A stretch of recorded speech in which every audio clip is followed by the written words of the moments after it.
পুরো সবার পছন্দের কিন্তু এই পিৎজা, আর সেটা বানানো ভীষণ ঝক্কির কথা, তাই জন্যই দোকান থেকে কিনে খাওয়া। কিন্তু না, এটা কোনো রকমই কোনো ঝামেলা ঝক্কির কাজ নয়, ভীষণ ইজি একটা প্রসেস, যেটা আমি ফার্স্ট ট্রাই করেছিলাম সেদিন বাড়িতে।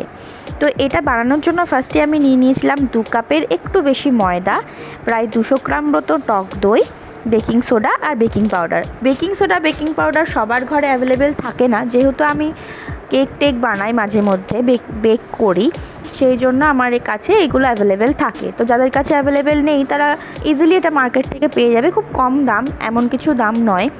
আর ইস্ট যাদের কাছে থাকবে না, যারা ইস্ট দিয়ে বানাতে পারছো না, তাদের জন্য কিন্তু এটা খুব ইজি একটা প্রসেস। টক দই, বেকিং সোডা, বেকিং পাউডার একসঙ্গে মিশিয়ে দিলেই কিন্তু ইস্টের কাজটা করে। ফার্স্টে আমি বেকিং সোডা, বেকিং পাউডার, টক দই, তার মধ্যে সামান্য একটু নুন, সামান্য একটু চিনি দিয়ে সব কিছু একসঙ্গে মিশিয়ে নিয়ে ময়দাটাকে এরকম নরম করে মেখে নিয়েছি। হ্যাঁ, পরে আমি আস্তে আস্তে অল্প অল্প করে একটু জল অ্যাড করেছিলাম। তো ফার্স্টে এই ময়দাটাকে এরকম নরম করেই মাখতে হবে, কারণ পিৎজার জন্য আমাদের একটু শক্ত শক্ত ময়দা কিন্তু চলবে না, যেমনটা আমরা রুটি বা লুচির ক্ষেত্রে মেখে থাকি।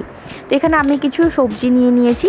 আজকে একদম নর্মাল পিৎজা হবে, যেটা ন্যাচারালভাবে ভেজ পিৎজা। তো ফার্স্টে এখানে আমি একটু পেঁয়াজ নিয়েছি, সেটাকে আমি পাতলা পাতলা স্লাইস করে কেটে নিয়েছি।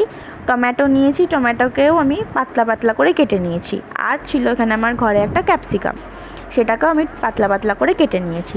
যেহেতু আমি এটা পুরোপুরি হোমমেড করব, উইদাউট ওভেনে করব, সেই জন্য সবজিটাকে আমি খুব পাতলা করে কেটে নিয়েছি। এখানে ময়দাটা মাখিয়ে নিয়ে আমি একটুখানি রেস্টে দিয়েছিলাম প্রায় আধ ঘন্টা মতো। যতটা নরম করে ময়দা মাখা হবে, যতক্ষণ তোমরা রেস্টে দিতে পারবে, তত কিন্তু বেস্ট হবে ময়দাটা। তো এরপরে আমি এখানে প্রায় 2 চামচ মতো বাটার নিয়েছি। তারপরে ময়দাটাকে আবারও একটু ভালো করে মাখিয়ে নিয়ে এইভাবে 3টে ভাগে ভাগ করে নিয়েছি। তো এখানে 3টে ভাগের কোনোটাই একটার সঙ্গে আর একটার মিল নেই, 3টে 3 রকম সাইজে হয়েছে। তো যেভাবেই হোক, এবার আমি এটাকে একটা একটা করে এখানে বেক করব। তো তার জন্য ফার্স্টে আমি থালার মধ্যে একটুখানি যে কোনো মাঝারি সাইজ থালা নিয়েছি। মাঝারি সাইজের থালা তোমরা অ্যাভেলেবেল সবার বাড়িতে থাকবে, তো এরকম একটা থালা নিয়ে সেখানে একটু বাটার ব্রাশ করে নিয়েছি। তারপরে এর মধ্যে আমি ময়দাটাকে হাত দিয়েই কিন্তু ছড়িয়েছি, এটা কোনো বেলনা চাকির মাধ্যমে আমি কিন্তু বেলে নিইনি, এটাকে হাত দিয়ে ছড়িয়েছি। তারপরে কোনো রকম পিৎজা সস আমি তৈরি করিনি, বাড়িতে ছিল আমার মেয়োনিজ, একটু টমেটো কেচাপ, অরিগ্যানো আর চিলি ফ্লেক্স। তো সব কিছু একসঙ্গে মিশিয়ে পুরোটাকে ভালো করে স্প্রেড করে নিয়েছি। আর স্প্রেড করার আগে নিচে আমি একটা কাঁটা চামচ দিয়ে ভালো করে চারিদিকটা ফুটো ফুটো করে নিয়েছিলাম, যাতে পিৎজার ব্রেডটা ফুলে না উঠে যায়। তো এখানে আমি কড়াইয়ে একটা স্ট্যান্ড বসিয়ে দিয়েছি, আর তারপরে ওই কড়াইটাকে আমি বেশ কিছুক্ষণ হিট করে নিয়েছিলাম, সেটা আমি ভিডিওতে দেখাইনি। তো এখানে ভালো করে আমি টপিংসগুলো সাজিয়ে নিয়েছি, চিজটাও দিয়েছি অনেকটা পরিমাণে, পেঁয়াজ কুচি, ক্যাপসিকাম কুচি, তারপর টমেটো স্লাইস সব কিন্তু এখানে দেওয়া হয়েছে।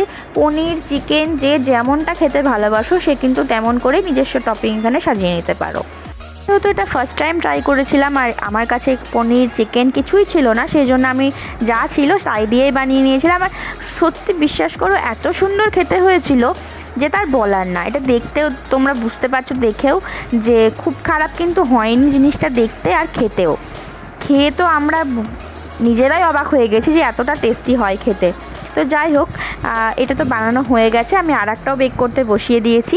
ততক্ষণ তোমাদেরকে আমি এটা দেখিয়ে দিচ্ছি, একটুখানি কেটে তোমাদেরকে দেখাই যে এটা ঠিক কতটা নরম হয়েছে। না হলে তোমরা বুঝতে পারছো না যে ঠিক এটার ভেতরটা কতটা নরম হয়ে যায়, আর পেছনের ব্রেডটা যে একটুও পুড়ে যায়নি, একটুও লেগে যায়নি, স্মুথলি এটাকে আমি থালা থেকে বার করে নিতে পেরেছি। তোমাদেরকে এবার চলো দেখিয়ে দিই।